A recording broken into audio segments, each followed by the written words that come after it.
It's time for City Beat, your source for all the latest news on the city of Thompson. Only on 102.9 CHTM, your radio station.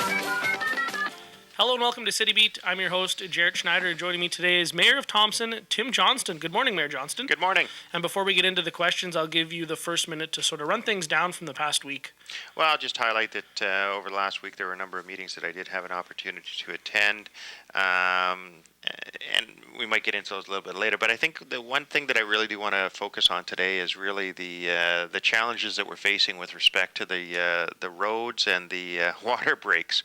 As people are aware, we've had a major challenge or issue adjacent to the Salvation Army on Thompson Drive.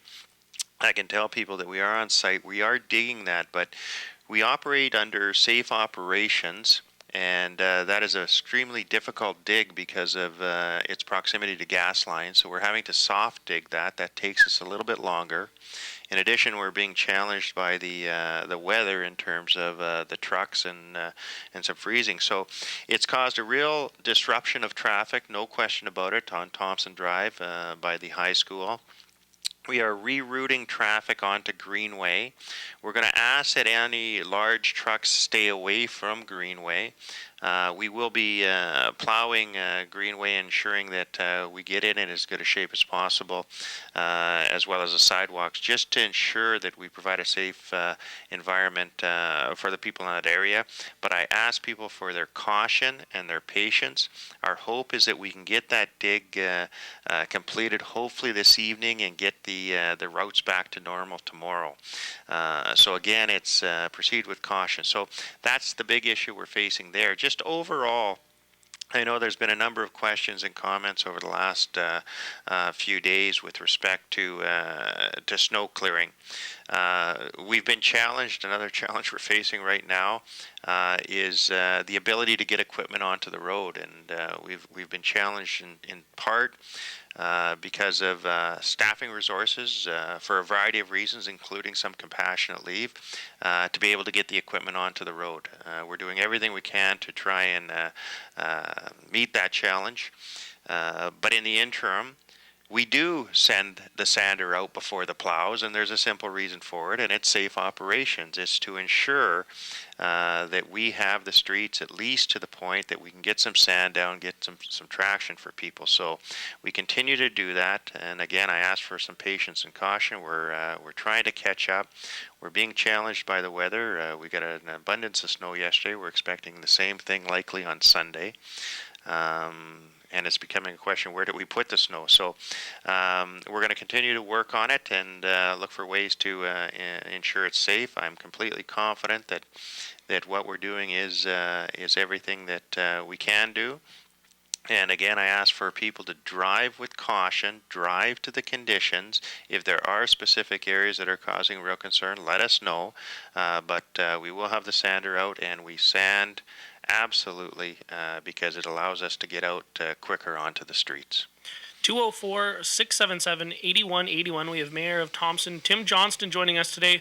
We're taking your calls, 204-677-8181. Now, you mentioned some of the water breaks and some of the road construction and things like that we've been having here, including some of the snow plows and things here early on in this part of January. Maybe just to stick with the water breaks, first of all, you mentioned the one over on Thompson Drive, and we thank you for that update. How are things going throughout the past little while, and maybe with some of those, and how are those looking to this point?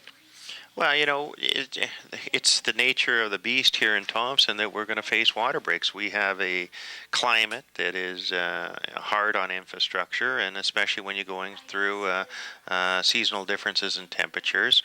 And so we know we're going to get the water breaks. Council, over the last number of years, has taken the initiative to ensure that we have resource levels.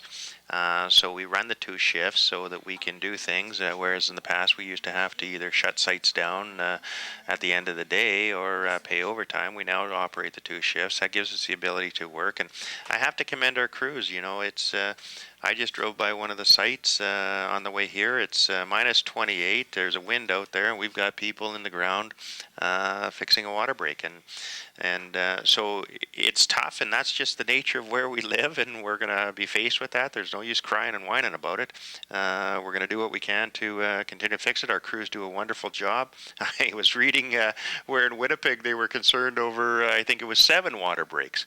Well, I'll tell you this, our crews are, there's times we're fixing 2 in a day. And, we're going to continue to do that. Again, it's a reality. That's why we've increased our equipment fleet. That's why we've increased our staffing over the last 8 years since I was elected. That's why we continue to look for innovative ways in terms of how we can address it, whether it's looking at shifting or things like that. So we're going to continue to do that because that's the reality. And it's also why this council and the previous council put into place a utility, because once and for all, you're going to have to start replacing these. And it's ironic because where we're digging right now is likely where we're planning some of the capital work for 2014. So it's I guess it's a lack of luck that we had a break now in an area that we were going to be replacing likely in 2 or 3 months, or 6 months, I guess. 204-677-8181, taking your calls today, and we're going to go to the phones. We have a call from Keith. So, Keith, please ask your question and hang up to hear the response. Hi, Mayor. Good morning. How are you doing today? Good. Anyway, I was just thinking about short hauls for snow within the community rather than longer hauls. You could haul more snow if you had a shorter distance to travel.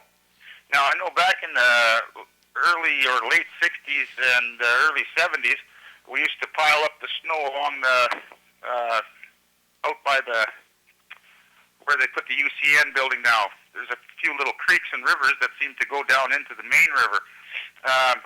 But I was thinking before, I mentioned this before, about years ago they used to make these big hills for kids to slide on. Could we not, maybe in conjunction with the school districts, make it possible that we could put some snow and pile it up maybe for use as some outdoor activity, rather than have it take it so far away, as long as we have a drainage point that seems to be feasible enough that the runoff will go in that direction. Would it not be possible to look at as well these windrows we leave behind? What actually they do is act as a snow fence, and they hold the snow in. Rather than letting the snow blow by, we're trapping the snow in our windrows. Okay, Keith, I appreciate the comments. I can tell you I was one of those young kids in Thompson. I recall sliding on that hill at the rec center. Just a little bit of an update on our snow hauling. This is one of the things that we actually have spent a lot of effort on over the last couple of years is trying to haul the snow. And I just said earlier, one of our difficulties right now is clearing. It's difficult to find a place to pile it. It's getting so high. Over the Christmas break, we spent a lot of time hauling snow, especially around from the school zones. We haul our snow as a city of Thompson to a site adjacent to the sewage treatment plant. Again, the regulations in terms of where you're putting snow, what's in that snow, all those sorts of things come into play. We use our own site. Contractors have worked very good together to establish their own site for hauling snow from private businesses and that. So we've come to an arrangement where we haul the snow. We also have to be concerned in terms of where we're piling snow. You always have to be cautious in terms of what's in that snow, what you've pulled off the streets, all those sorts of things. So I know a couple of years ago we looked at the opportunity if we could get some clean areas, clean snow, in terms of working to create some hills. But again, you got to be very cautious with that because they have to be absolutely away from any traffic zones. I'm getting concerns right now that we've got hills that have just appeared, especially around some of the school zones, that kids are naturally attracted to go slide on, and we just have to be very careful. So we haul our snow. We're going to continue to do that. We're always open to working in terms of maybe with the parks, but you got to be really cautious when you're doing those sorts of things. 204-677-8181, and we'd just like to thank Keith for the call. 204-677-8181 if you'd like to get a question in before we wrap it up.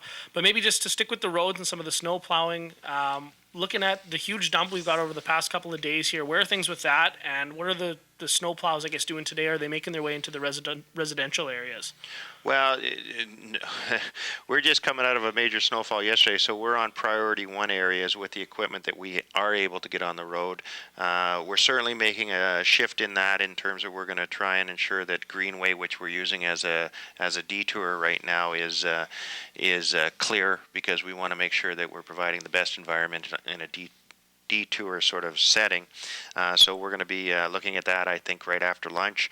And we'll continue on the priority areas. That's how it works. And hopefully we get a few days and get some equipment back on the road, and we'll continue to go. Again, our crews do a tremendous job. And, we're never going to make everyone happy. That's never gonna happen. But I really like what the Public Works Committee has done, what Council has supported in terms of equipment, in terms of resources, and a plan. So we know we've got a priority listing. When it snows, we go out and we do those priority listings. When we have a break, we go out and clear snow from neighborhoods. Safe operations is the key. That's how we function. That's how we operate. And I still believe that residents in Thompson get a Cadillac service in terms of snow removal. And I challenge anyone that might have been down in Winnipeg over Christmas to speak to the comparison between us and them. And it has nothing to do with size. It has to do with allocating the proper resources for the environment you're operating in. I think we're doing that. We're obviously challenged. I recognize that. But our crews are doing everything possible to get it done. And we'll ensure that there is a safe environment. I also ask all residents to ensure there's a safe environment by driving to the conditions and taking care and caution in and around our equipment. 204-677-8181 if you'd like to get a call in or a question in real quick. 204-677-8181. But before we go, I'll of course give you the final minute to sort of preview the week ahead. Well, again, we're right into sort of that winter season. There's lots of activities happening. Encourage people to get out. It's a long winter. It's a cold winter. The best way to get through it is to be active and be out and involved. I had a chance to do a little snowmobiling last weekend, visited the ski hill. It looked absolutely great out there, so encourage people to go. It's a gem that we have here in Thompson, as well as some of the other opportunities to get out and enjoy. And just a note that I do want to put a bit of a plug in terms of upcoming events. We do have first Winterfest coming in February. Encourage that's a great opportunity to get out and enjoy it. We'll kick that off with a bonfire and fireworks, and then there's a variety of events throughout February. And the other really exciting thing that's coming up in Thompson is that the Manitoba Heavy Construction is going to be bringing an event here called Expo North. It's going to be February 25th, 26th, 27th. It's a first of a kind in terms of an event in northern Manitoba. They hold this in southern Manitoba. It's 3 days of courses, conference, and training, focusing on professional and safety education training in the heavy construction workforce. This is a real good opportunity for Northerners to take a look at the opportunities. We're talking about some of the challenges in terms of resources, and this is a great opportunity for people maybe to get into that industry and get a good understanding of some of the training opportunities. So again, I appreciate the calls. I really do appreciate the residents taking the time, either by email or whatever means, Facebook, my cell phone, again, my number, and I always appreciate people calling 204-679-0915. And when you're challenged, this is when the community has to work together. And you know what? It's winter, it's cold, there's lots of snow, and we're challenged. But you know what? If we work together, we're going to get through it, because we've been doing it for 50 years. That will do it for City Beat this week. Make sure to tune in every Thursday at 11:30 for more insight into your city and a chance to ask more questions. I would just like to thank Mayor Johnston for joining us today, as well as to Keith for the call, and to everyone else. Enjoy the rest of your Thursday. City Beat will be back next Thursday morning at 11.